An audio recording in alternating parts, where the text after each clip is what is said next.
Sir మీ పేరండి? నా పేరు రాంబాబు అండి. ఏం చేస్తూ ఉంటారండి? మా ఆటోనగర్లో చేస్తూ ఉంటాం. ఆటోనాలు చేస్తారు. ఎలా ఉన్నాయండి పనులు? చాలా ఇబ్బందిగా ఉన్నాయి సార్ పనులు. గతానికి ఇప్పటికి తేడా ఏమన్నా ఉందండి మీ పనులకు సంబంధించి? గతంలో అంటే చంద్రబాబు నాయుడు టైంలో బాగానే ఉంది. ఆ తర్వాత నుంచి మన కరోనా దగ్గర నుంచి చాలా ఇబ్బందుల్లో ఉన్నామండి. రోజువారీ గడవటం కూడా చాలా ఇబ్బందిగా ఉంటుంది ఆటోనగర్లో. సరే, మీ ఇంట్లో ఏమైనా పెన్షన్ లాంటివి కానీ ఏమైనా పథకాలు ఏమైనా వస్తున్నాయండి? పెన్షన్లో మా బాబుకి ఇస్తున్నారండి. పెన్షన్ ఏ పెన్షన్ వస్తుందండి? హ్యాండిక్యాప్డ్ అండి. హ్యాండిక్యాప్డ్ ఎంత వస్తుందండి? 6,000 ఇస్తున్నారు సార్. గతంలో ఎంత వచ్చేదండి? గతంలో 4,000 వచ్చాయి. 4,000 వచ్చేది. ఇప్పుడు 6,000 ఇస్తున్నారు. 6,000 ఇస్తున్నారు. అంటే ఈ గవర్నమెంట్ వచ్చిన తర్వాత పథకాలు ఇస్తుంది. ఆ పథకాల గురించి మీరేమని చెప్తారండి? చాలా మంచి పథకాలని నేను నా అభిప్రాయం అండి. అంటే అన్న క్యాంటీన్ కానీ లేదంటే ఇట్లా మన పెన్షన్లు కానీ చాలా మంచిదని నా అభిప్రాయం సార్. సార్ ఇప్పుడు మొన్న భూ సర్వే చేశారండి. మా పొలం మొత్తం చాలా ఇబ్బందుల్లో ఉందండి. ఎన్నో సంవత్సరాల నుంచి అవుతుంది. అది దగ్గర దగ్గర 25 సంవత్సరాలు 30 సంవత్సరాలు అవుతుందండి. దానికి ఇంతవరకు సరే లేదండి. మొన్న రీసెంట్ సర్వే చేసినాక మా పేరు మీద వేరే పేరు మీద వెళ్ళినాయి భూములు. తర్వాత మా భూమి రావడానికి 25 సంవత్సరాలు పట్టినాయండి. మొన్న వచ్చినాయండి భూ సర్వే వల్ల ఉపయోగపడిందండి. చాలా ఉపయోగపడిందండి. మా భూమి రాదేమో అని భయం వేసిందండి. కానీ ఆంధ్ర మన స్టేట్ డివైడ్ అయిన తర్వాత రేట్లు కూడా భూమి రేట్లు పెరిగినాయి.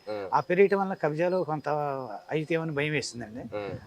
చంద్రబాబు నాయుడు గారి దయ వలన మా రీసర్వే చేయటం వలన మా పాస్బుక్ మా పేరు మీద రావటం జరిగింది. అంటే అంతకుముందు జగన్మోహన్ రెడ్డి గారు చెప్తాం మేము రీసర్వే చేసాం, అప్పుడే బాధ జరిగింది, ఈ గవర్నమెంట్ అన్ని భూములన్నీ కొట్టేస్తుందని చెప్పి చేశారు. వాళ్ళు రాళ్ళు వేసారే కానీ సరైన సర్వే జరగలేదు సార్. సరైన సర్వే జరగలేదు. ఇప్పుడు చంద్రబాబు నాయుడు మా రీసర్వే చేసినప్పుడు చాలా బెనిఫిట్. నా భూమి చాలా పోతుందేమో అని భయం వేసింది సార్. తర్వాత చంద్రబాబు నాయుడు వల్ల రీసర్వే వలన మా పేరు మీదకి వచ్చేసింది సార్. మరి ఈ కూటమి ప్రభుత్వం వచ్చి 2 సంవత్సరాలు ఎలా ఉంది సార్ ఈ కుటుంబ ప్రభుత్వం? చాలా బాగుందండి. చంద్రబాబు నాయుడు గారు కానీ లోకేష్ బాబు గారు కానీ పవన్ కళ్యాణ్ గారు కానీ చాలా కష్టపడుతున్నారు సార్. ఎవరి కృషి వాళ్ళు చేసుకుంటే కష్టపడుతూ అందరినీ కష్టపడి పని చేయమంటూ చేస్తూ ఉన్నారు. చాలా బాగుందండి. అంటే చాలా అభివృద్ధి కూడా చెందింది చాలా వరకు. అంటే గత 5 ఏళ్ళకి ఈ 2 ఏళ్లలో మీరు ఎలాంటి మార్పు కనపడింది అంటారు? పరిపాలన పరంగా కానీ అభివృద్ధి పరంగా కానీ సంక్షేమ పథకాల పరంగా కానీ ఏం మార్పులు జరిగినాయి మీ భావిస్తున్నారు? అడ్మినిస్ట్రేషన్ అంటే చంద్రబాబు నాయుడు గారు అండి. ఎందుకండి అడ్మినిస్ట్రేషన్ చంద్రబాబు నాయుడు గారు అంటేనే అడ్మినిస్ట్రేషన్. ఆయన పని రాక్షసుడు సార్. ఒకరోజు మనం ఏదైనా ఊరు వెళ్ళొస్తే మరుసటి రోజు వెళ్ళాలంటే మనకు ఓపిక ఉండదు. ఇన్ని సంవత్సరాలు 75 సంవత్సరాలు ఉన్న వయసులో ఉన్నా కానీ డైలీ 24 అవర్స్ అట్లా చేయాలంటే కష్టం అండి. మా కష్టం అండి. ఎవరో చేయలేరు ఆ విషయం. లెగలేము కూడా లెగలేము. అమ్మో పని రాక్షసుడు అంటారు. దేవుడు ఇచ్చిన వరం అండి నేను చేసుకోవటం. మాకు సీఎం అవ్వటం కూడా నేను అదిగా భావిస్తున్నాను. చాలా అదృష్టంగా భావిస్తున్నాను. చంద్రబాబు అంటే మరి ఇంకా మరి అభివృద్ధి సంక్షేమ పథకాల పరంగా ఏ మార్పులు జరిగినాయి అంటారు? 2 ఏళ్ళకి గత 5 ఏళ్ళలో ఏం మార్పులు కనిపిస్తున్నాయి? రోడ్డు యాక్షన్స్లో చాలా వరకు జరిగినాయి సార్. అమరావతి ఒకటి జరిగింది. పోలవరం చాలా వరకు అయిపోవస్తుంది, చేసేసారు. రీసెంట్గా గూగుల్ కూడా వైజాగ్ వచ్చేసింది. అది చాలా కష్టం అండి. ఆ కంపెనీలు అలాంటివి రావటం అన్న. ఈ పోలవరం చేయటం అంటే ఎన్నో జన్మల సుకృతం ఉండాలి. అలాంటిది చాలా వరకు పూర్తి చేస్తున్నారు. కృషితోటి బాగా పట్టుదలతోటి అక్కడ కేంద్రంతో మాట్లాడేసి నిధులు కూడా తీసుకొస్తున్నారు సార్. అంటే ఈ కుటుంబ ప్రభుత్వం అసలు పథకాలు ఏమందట్లేదు, పేద ప్రజలందరూ ఇబ్బంది పడుతున్నారు, ఏం ఉపయోగం? నేను వచ్చేస్తాను 3 ఏళ్ళు కళ్ళు మూసుకోండి అని చెప్పి జగన్మోహన్ రెడ్డి గారు అడుగుతాను. లేదు సార్, మాకు అన్నీ అందుతున్నాయి. మా పెన్షన్లు టైం టు ఒక రోజు ఆ రోజు సెలవు అయితే బిఫోర్ ఒక ముందు రోజు కూడా ఇచ్చేస్తున్నారండి. పొద్దున్నే ఉదయం వస్తున్నారు, ఇచ్చేస్తున్నారండి. రేపు సెలవు అయితే నేను తెచ్చిన అప్పులు ఈయన కూడా తెస్తాను. అప్పులు తెస్తే ఉపయోగం ఉంది, అప్పులు ఆయన దాచుకోవడం కోసం ట్రై చేస్తాను తప్పితే ఎవరికి ఇవ్వట్లేదు అని మాట్లాడుతున్నారు. ఏ పథకాలు రావట్లేదు, సూపర్ 6 ఫెయిల్యూర్ అయిందని చెప్పి మాట్లాడుతూ ఉన్నారు. లేదు, అన్ని పథకాలు కరెక్ట్గానే ఉన్నాయి. తీసుకుని ఈయన ఒకటి మనం ఎలా సమకూర్చాలి, అభివృద్ధి చేయాలి అన్న ప్రథమంతో ఎలా ఇన్కమ్ సృష్టించాలనేది చంద్రబాబు నాయుడుకి బాగా తెలుసు. బాగా తెలుసు. ఆయన అనుభవం మీద మనం ఫస్ట్ నుంచి అప్పటి నుంచి చూసాం కదండి. సమైక్యాంధ్ర ఉన్నప్పుడు కూడా డివైడ్ కాకముందు కూడా చంద్రబాబు నాయుడు అడ్మినిస్ట్రేషన్ చాలా పర్ఫెక్ట్గా కరెక్ట్గా ఉండేది. అంటే ఆయన అభివృద్ధి ఏం చేసిండే? సమైక్యాంధ్రలో ఆయన అభివృద్ధి ఏం చేసినట్టు? ఆయనకు రోడ్ మోడల్ ఏది ఉందంటారు? ఆయన చేసిన పని మీరు ఆయన చూసారు, అబ్జర్వ్ చేశారు? చూసారు మన హైదరాబాద్ ఎంత డెవలప్ చేశారో చూసాం కదా. హైటెక్ సిటీ మొత్తం ఆయన చేసింది కదా. అది ఒక వన్స్ ఆఫ్ టైంలో ఎకరం వచ్చేసి ₹1,00,000 ఉండేదంట. ఈయన బిగిన్ చేసిన తర్వాత ₹1,00,00,000 వచ్చేసింది. దాన్ని ఇప్పుడు కొన్ని వందల కోట్ల రూపాయలు అయిపోయి.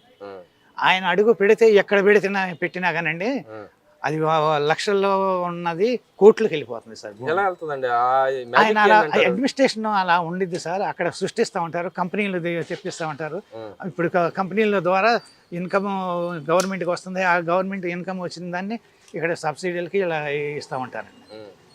ఆయన డబ్బుని ఎలా సృష్టించాలి, ఎలా సంపాదించాలి అన్న ఆలోచన ఉంటుంది. అంటే ఆయన P4 కాన్సెప్ట్ కూడా తీసుకొచ్చారు. మీరు ఐడియా ఉంది P4 కాన్సెప్ట్ ఐడియా ఉందా?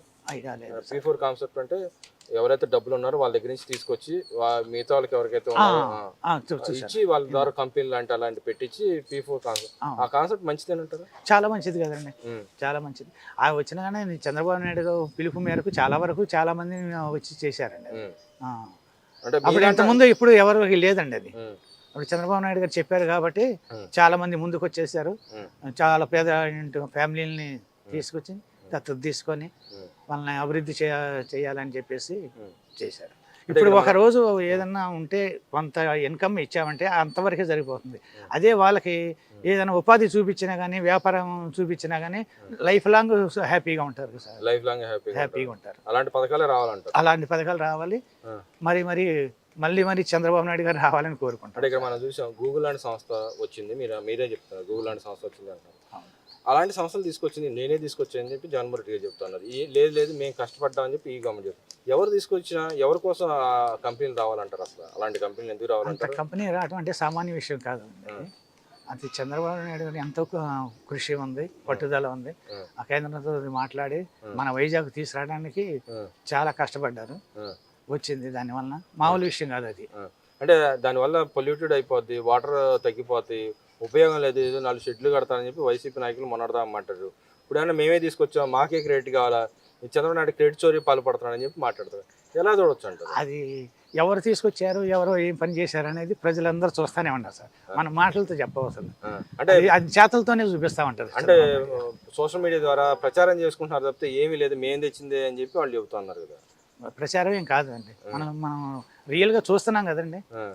వస్తుంది, చేస్తున్నారు, ఎంత కష్టపడుతున్నారు, ఎంత చేస్తున్నారు అనేది. చంద్రబాబు నాయుడు గారు ఎన్ని అవర్స్ చేస్తున్నారండి? 18 గంటల పైన పని చేస్తానే ఉన్నారు.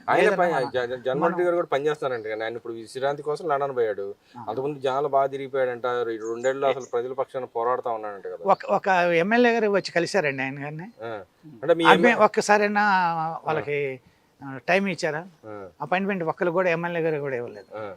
ఆయన కలవటానికి ఎమ్మెల్యేగా టైం లేదు. మాకు సామాన్య మానవుడికి ఎలా కలుస్తూ ఉంటారండి? మరి ఇప్పుడే మన దగ్గరికి ముఖ్యమంత్రి చంద్రబాబు నాయుడు గారు వెళ్తున్నారు. పేదల సేవలు అని చెప్పి ఒక కార్యక్రమం పెట్టుకుని వెళ్తా ఉన్నారు. దానివల్ల ఉపయోగం అంటారు? ప్రజల దగ్గరికి వెళ్ళి అంత మమేకం అవ్వాల్సిన అవసరం ఉంది. మామూలు ముఖ్యమంత్రి అంటే పేద సభ పెట్టుకుని సభలో మాట్లాడి వెళ్ళిపోయి వ్యవహారం శైలి నడుస్తుంది. ఇప్పుడు ఇంటింటికి ఎందుకు వెళ్ళాల్సి వస్తుంది అంటారు? అందుకని ప్రజానాయకుడైనా ప్రజల దగ్గరకు వచ్చి ప్రజానాయకుడే. ప్రజలకు ఉన్న ప్రాబ్లమ్స్ ఏంటి, వాళ్ళకు ఉన్న కష్టాలు ఏంటి, ఏం కావాలి అని తెలుసుకోవడానికి కోసం ప్రజల్లోకి వస్తున్నారండి. ప్రజల్లోకి వచ్చి వాళ్ళ కష్టాలు ఏంటి, వాళ్ళకి ఏమేమి కావాలి, ఎలా అభివృద్ధి చేయాలి, వాళ్ళని ఎలా డెవలప్ చేయాలి, ప్రతి ఒక్క పేదోడిని అభివృద్ధి చేయాలనే సంకల్పంతో వస్తున్నారండి. అంటే మరి ఏం చెప్తాను, నేను పాదయాత్ర చేసి ప్రజల్లో మమేకమై మళ్ళీ నేను గెలుస్తాను అని చెప్పి జగన్మోహన్ రెడ్డి గారు చెబుతున్నారు. ఈయన లేదు అవసరం లేదు, అంత అవసరం లేదు, నేను పేదల దగ్గర నేనే వాళ్ళ స్థితిగతులు చూసి నేను డెవలప్ చేస్తాను ఏం చెప్తాను.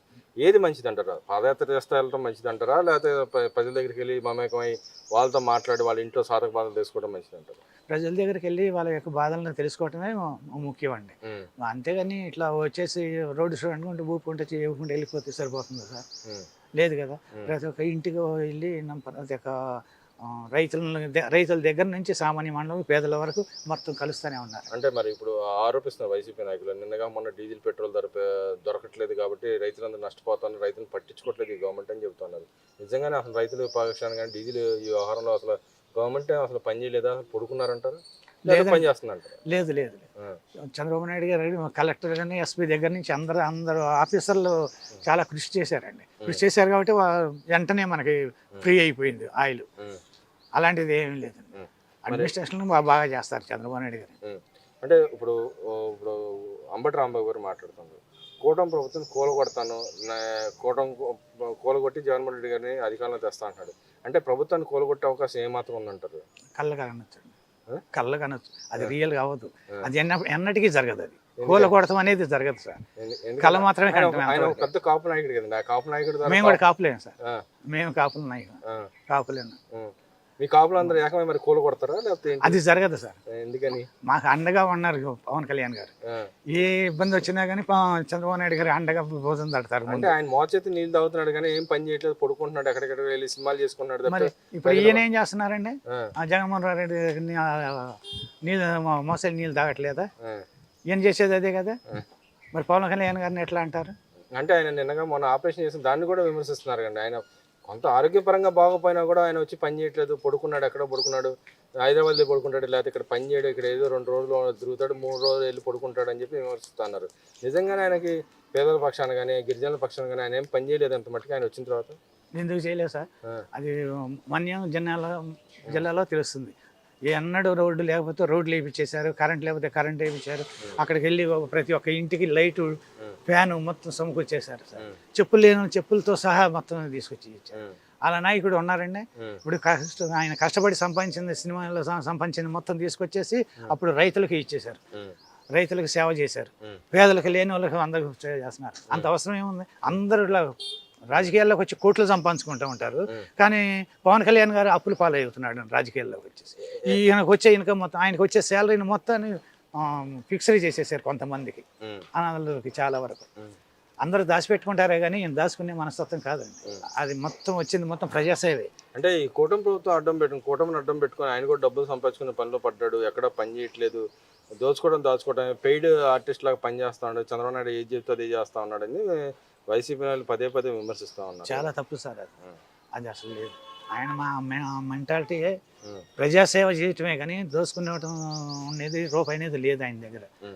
ఎప్పుడు మన త్రివిక్రమ్ గారు చెప్పేవాళ్ళు మినిమం బ్యాలెన్స్ కూడా బ్యాంకుల్లో ఉండలేదండి ఆయనకి, అకౌంట్లో శాలరీ ఇవ్వడానికి కూడా ఉండలేదని అని చెప్పారు. అంటే మీరు ఆ మాట అంటున్నారు కానీ వైసీపీ నాయకులు ఇంకో ఆరోపణ ఏం చేస్తారంటే జెండా మోయటమే పని తప్పితే మీకు అధికారం రాదు, మీరు దేనికి పనికిరారు, వాళ్ళు మోచేతి నీళ్ళు తాగాల్సిందని చెప్పి చంద్రబాబు నాయుడు దగ్గర కాళ్ళ కింద పడి ఉండాల్సిందని చెప్పి విమర్శ చేస్తూ ఉంటారు ప్రతిసారి. నిజంగా మంచి వాళ్ళ దగ్గర అట్లా జెండా చేసినా మోసేది నీళ్ళు తాగినా పర్వాలేదండి.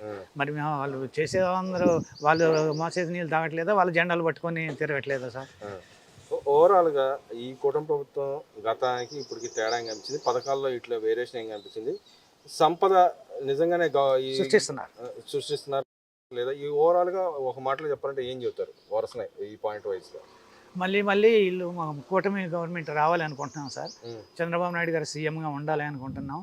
పవన్ కళ్యాణ్ గారు ప్రోద్బలంతో మళ్ళీ అంతకంటే ఎక్కువ మెజార్టీ వస్తుందని ఆశిస్తున్నామండి. లోకేష్ గారు కూడా చాలా కష్టపడుతున్నారు సార్. ఆ ఫస్ట్లో ఉన్నప్పుడు చాలా విమర్శించారు, ఇప్పుడు మాటల్లో కానీ పనితీరులో కానీ అన్నిట్లో నంబర్ 1 బాగా మెచ్యూర్ అయ్యారు. ఇంకో మాటకు వస్తే ఈయన నేను కంపెనీ తెస్తాను, అభివృద్ధి చేస్తాను, ప్రజలకి సంక్షేమ పథకాలు అందిస్తాను అని చెప్తాను. ఆయన ఏమన్నా నేను వస్తాను, బట్టన్ నొక్కుతాను, అంత మట్టి కళ్ళు మూసుకోండి, నేను వస్తే వచ్చిన కంపెనీ కూడా తరిమేస్తాను, ఇల్లీగల్గా వచ్చిన కంపెనీని తరిమేస్తానని మాట్లాడతాను. ఏది కావాలంటారు ఓవరాల్గా? వస్తే అన్నారు కదా, వస్తే వచ్చినప్పుడు చూద్దాం రండి, అంతేనంటారు. అది జరగని పని. ఎప్పటి పరిస్థితులు పవన్ కళ్యాణ్ గారు, చంద్రబాబు నాయుడు గారు, లోకేష్ గారు కలిసి ఉన్నంత వరకు అది జరగదు సార్. ఎప్పటికీ కంపల్సరీ చెబుతాం. దేవుడి దయ వల్ల వాళ్ళు శుభ్రంగా ఉండాలి, కలిసే ఉండాలి, హ్యాపీగా ఉండాలని కోరుకుంటాం.